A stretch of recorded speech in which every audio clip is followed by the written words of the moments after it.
Now, this recipe uses one of my favorite of all pots, the enamel cast iron Dutch oven. This has a tight-fitting lid, has rings inside the lid that allow the condensation to fall right back down onto the cooking food. Comes in an array of really interesting colors. I love this teal blue. And it is also very, very nice from stove to table. A pretty pot. So right into the pot, we are going to start with a dish called chicken and dumplings.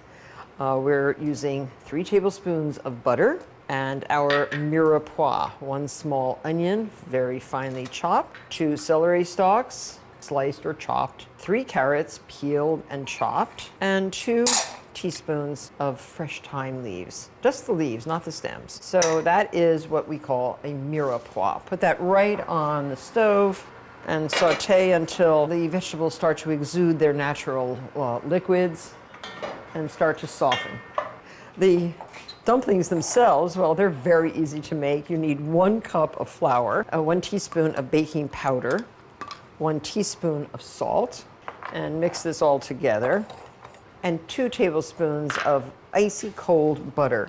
Cut the butter right into the dry ingredients with your pastry cutter. I love pastry cutters. Notice these have the nice sharp edges.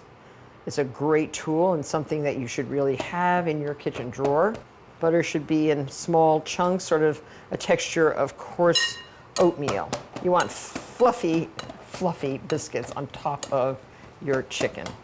Stir in 2 tablespoons of parsley and into the dry ingredients, a 1/2 cup of milk. And just stir until it's moistened. Don't overmix. Just let that sit.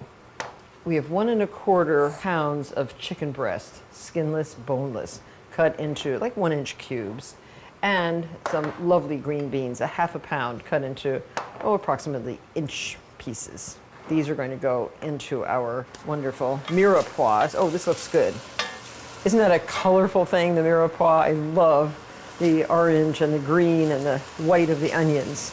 Now, to this mixture, add 1/3 cup of all-purpose flour. This will thicken the chicken stew. Make sure you let this cook a little bit to get the flour cooked. You don't want a raw taste. Sprinkle everything with some salt and freshly ground black pepper. The flour's made a little bit of a coating in the bottom of the pan. Don't burn. Very, very important not to get any color in your chicken and dumplings.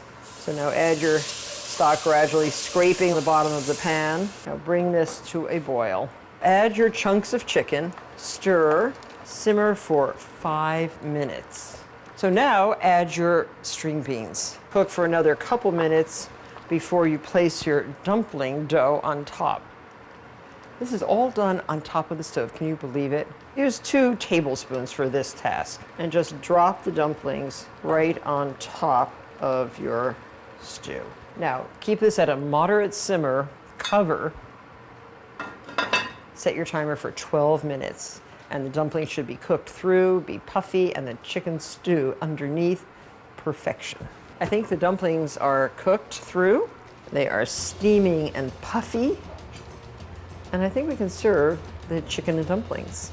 That really does look good. And I always like to put just a little bit of fresh parsley on top as a garnish. Enjoy chicken and dumplings.